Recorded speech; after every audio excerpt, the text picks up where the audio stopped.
Hello friends, welcome back to my YouTube channel. So today we have some paragraphs from the Bhagavad Gita chapter 1. So let's start. Bhagavad Gita is the widely read theistic science summarized in the Gita Mahatmya, glorification of the Gita. There it says that one should read Bhagavad Gita very scrutinizingly with the help of a person who is a devotee of Sri Krishna and try to understand it without personally motivated interpretations. The example of clear understanding is there in the Bhagavad Gita itself, in the way the teaching is understood by Arjuna, who heard the Gita directly from the Lord. If someone is fortunate enough to understand the Bhagavad Gita in that of disciplic succession without motivated interpretation, then he surpasses all studies of Vedic wisdom and all scriptures of the world. One will find in the Bhagavad Gita all that is contained in other scriptures, but the reader will also find things which are not to be found elsewhere. That is the specific standard of the Gita. It is the perfect theistic science because it is directly spoken by the Supreme Personality of Godhead, Lord Shri Krishna. The topics discussed by Dhritarashtra and Sanjaya, as described in the Mahabharata, form the basic principle for this great philosophy.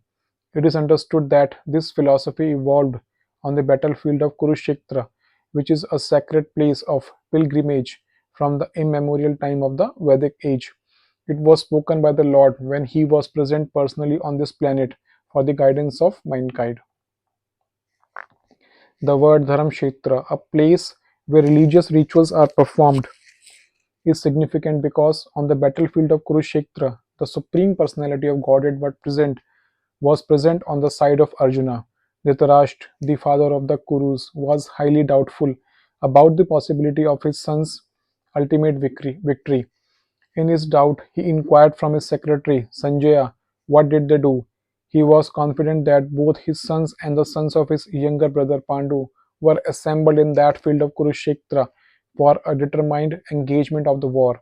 Still, his inquiry is significant. He did not want a compromise between the cousins and brothers, and he wanted to be sure of the fate of his sons on the battlefield, because the battle was arranged to be fought at Kurukshetra, which is mentioned elsewhere in the Vedas as a place of worship, even for the denizens of heaven. Dhritarashtra became very fearful about the influence of the holy place on the outcome of the battle.